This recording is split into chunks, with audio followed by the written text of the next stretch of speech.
Olá, senhoras e senhores. Vamos fazer uma prece para iniciar nosso trabalho. Essa palestra que iremos fazer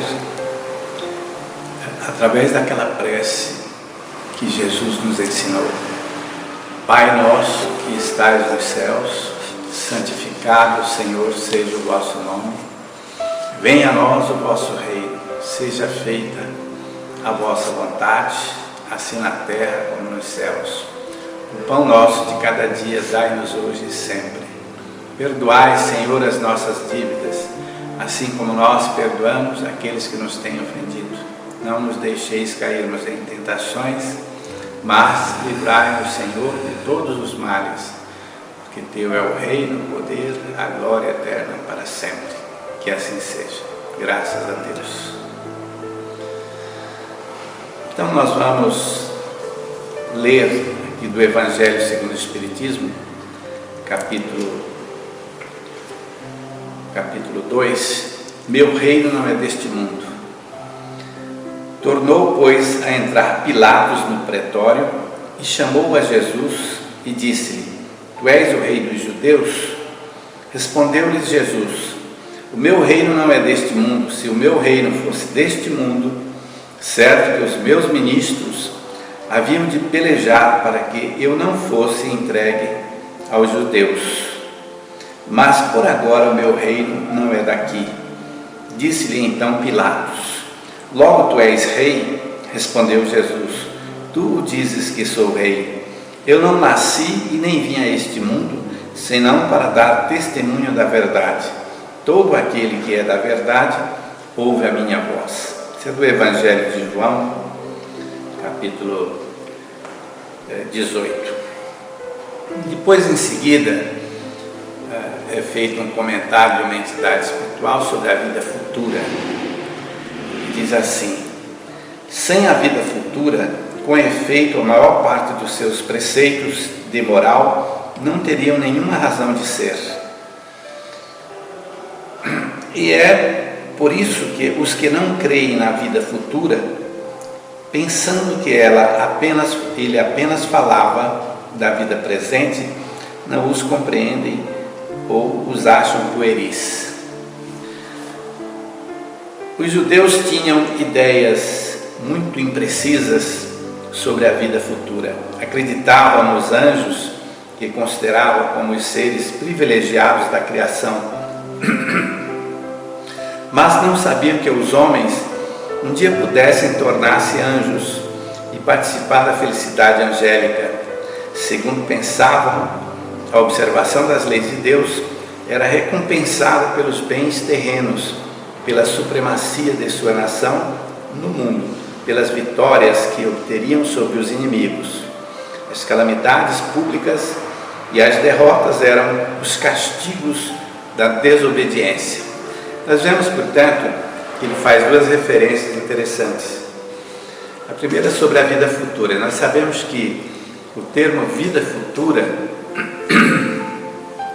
significa a vida no mundo espiritual após a morte. Kardec usava muito esse termo. E em seguida ele faz referência às crenças do judaísmo, que foi conhecido por Jesus. Portanto, diferentemente daquilo que Jesus nos trouxe como novos ensinamentos, eles imaginavam que as recompensas divinas se operariam sempre, somente na terra. Portanto, Jesus ali já, com esses novos ensinamentos, fazendo referências ao auxílio espiritual, fazendo referência à vida após a morte, já contrariava frontalmente os princípios filosóficos do judaísmo, contribuindo assim para que ele fosse conduzido à morte. Esse trecho do Evangelho, que nós acabamos de ler, do Evangelho de João, ocorreu exatamente naquele dia inesquecível em que Jesus foi crucificado em Jerusalém. Os evangelistas, os 3 primeiros, fazem referência a 3 viagens de Jesus a Jerusalém. João é o único que faz referência a 4 viagens, portanto, segundo João, essa seria a última viagem, ou seja, a 4ª viagem que Jesus teria feito a Jerusalém, onde ele foi preso e foi crucificado. E nesse momento, era exatamente naquela sexta-feira, que ele fora preso no dia anterior, na quinta-feira à noite, e naquela sexta-feira, que nós chamamos de sexta-feira da paixão, portanto, ele estava sendo interrogado por Pilatos no pretório, que era o local reservado para que esses julgamentos ocorressem. Naquela manhã inesquecível, a cidade estava repleta, evidentemente, de pessoas que já aguardavam a festa da Páscoa, quer dizer, a festa muito famosa. Havia outras festas que antecediam a festa da Páscoa. E ali também estava na cidade Públio Lentúlios Cornélios, que era exatamente Emmanuel, aquele que escreveu o livro há 2000 anos. Aqui nós faremos algumas referências. E, portanto, ele estava em Jerusalém porque vivia em Cafarnaum com a sua filha, e fora recomendado pelos médicos para que permanecesse no local em que ele vivia, exatamente por causa do clima, que era doente e depois fora curada pelo Cristo. Nessa ocasião, ele estava em seu palácio, nas proximidades do pretório. E ali estava Pilatos, numa situação extremamente difícil para ele, porque ele tinha medo do julgamento do Cristo. A sua esposa havia sonhado de que ele teria que fazer o julgamento de um justo. E ele, por outro lado, o que se imagina é que ele pensasse que o Deus dos cristãos, o Deus de Israel, fosse um Deus vingativo. E daí, um dos motivos do medo que ele sentia muito de julgar Jesus. O medo era grande, e, portanto, mesmo sendo inimigo político, digamos assim, de Públio Lentulus Cornélios, ele então mandou chamá-lo. O próprio Públio Lentulus Cornélios, ou seja, Emmanuel, no livro há 2000 anos, descreve com detalhes. Foi convidado a participar do julgamento de Jesus. Então ele comparece, e lá juntamente com outros personagens do Império, segundo ele, dá informações para Pilatos, dá sugestões para que o julgamento seja empreendido. Uma das sugestões mais interessantes é que ele se lembra, Públio Lentulus Cornélios, se lembra de que no Código Penal de Roma há uma recomendação de que naquela data podem ser oferecidos 2 pessoas ao público para que eles decidam qual aquele que deve salvar-se, ser livre da cadeia. E ali se sabe que estava Barrabás, que era um malfeitor, e Jesus. E ele tinha certeza de que se apresentassem os 2, naturalmente o povo iria escolher Jesus para que fosse liberto. E ele sugere, portanto, a Pilatos para que ele apresente os 2. E ocorreu exatamente o contrário. Aquele povo, aquelas criaturas que ali se encontravam, que erguiam os seus punhos, dizendo crucificário, eram os mesmos que há 2 dias passados enchiam as ruas de Jerusalém e homenageavam Jesus quando penetrava a cidade, quando erguia os ramos e gritava hosana nas alturas, bem-vindo aquele que vem em nome do Senhor. Portanto, ali estavam presentes as trevas do mundo espiritual, as referências feitas por Emmanuel de forma clara em seus livros, de que houve uma fascinação total daquelas criaturas que ali estavam presentes. Um outro fator importante e interessante também é que a sua esposa estava também em Jerusalém. Ela ficou no palácio que pertencia a eles. E segundo o próprio autor do livro, no momento da morte de Jesus, ela enxergou seres alados que se aproximavam de Cristo para auxiliá-lo.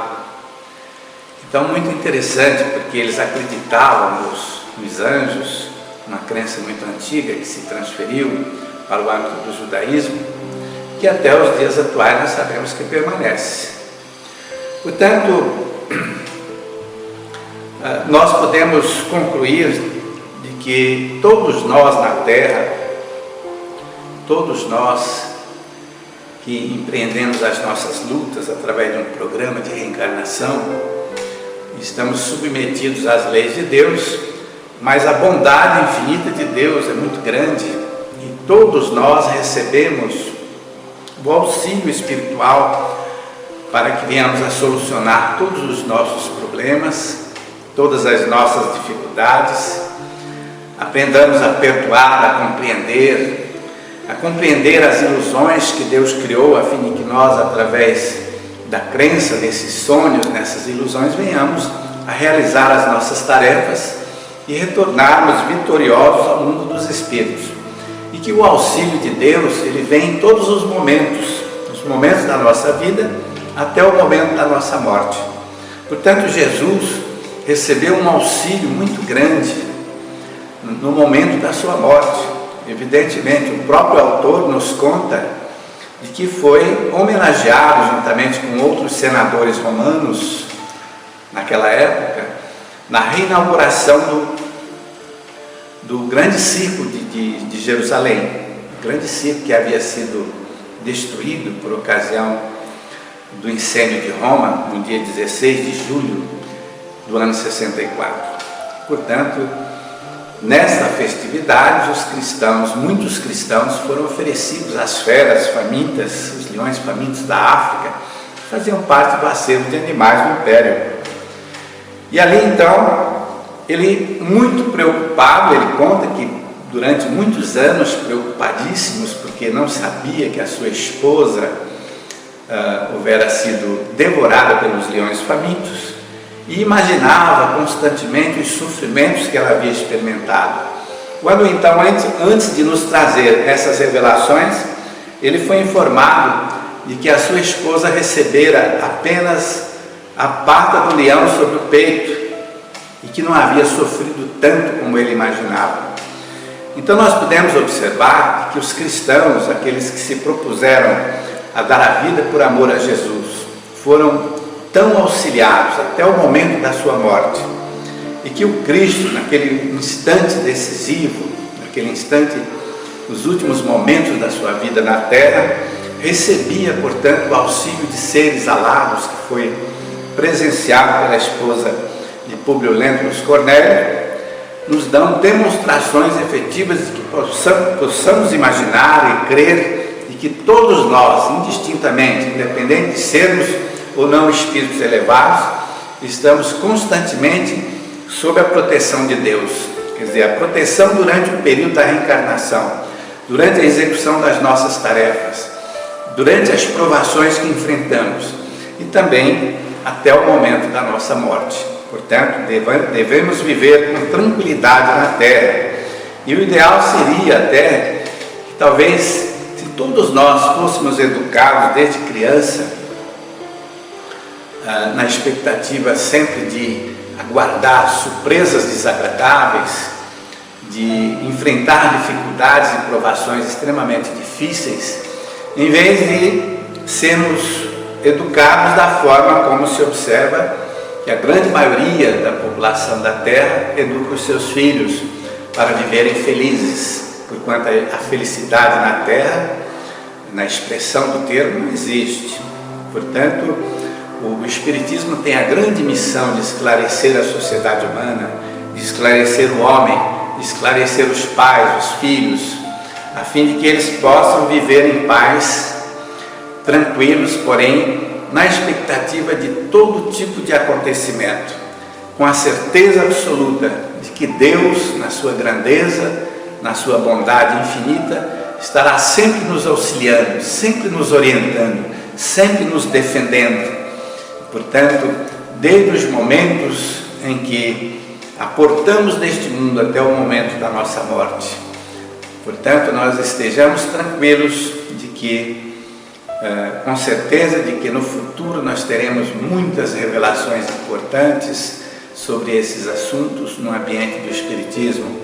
Tenhamos a certeza de que iremos ter novas concepções sobre as revelações da espiritualidade, sobre muitos acontecimentos desde os tempos do Cristo, muitas coisas importantes sobre a relação entre o mundo espiritual e o mundo físico, muitas coisas importantes e interessantes sobre o auxílio de Deus a cada um de nós na terra. Deus criou a todos nós e não deixou de criar a chamada lei da compensação. Todos nós nos sentimos compensados, todos nós nos sentimos vitoriosos.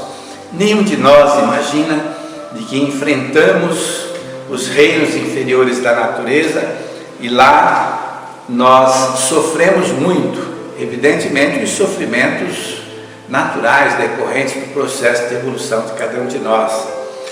Exatamente devido a esta lei extraordinária de Deus, que é a lei da compensação, que atinge a todas as suas criaturas. Portanto, estejamos certos de que a missão do Cristo se reveste de uma importância muito grande, porque ele não foi um enviado de Deus, como se imagina, mas foi um voluntário, portanto, aquele que, analisando as nossas escolhas infelizes, o nosso processo de evolução, ele decide então a vir pessoalmente nos trazer a sua mensagem evangélica. E evidentemente que ele sabia de que haveria de dar a sua vida simplesmente por amor à humanidade, simplesmente por amor a cada um de nós. E, portanto, a sua coragem, as suas decisões pessoais, porque hoje os Espíritos nos dizem de que ele não precisaria ter vindo até nós.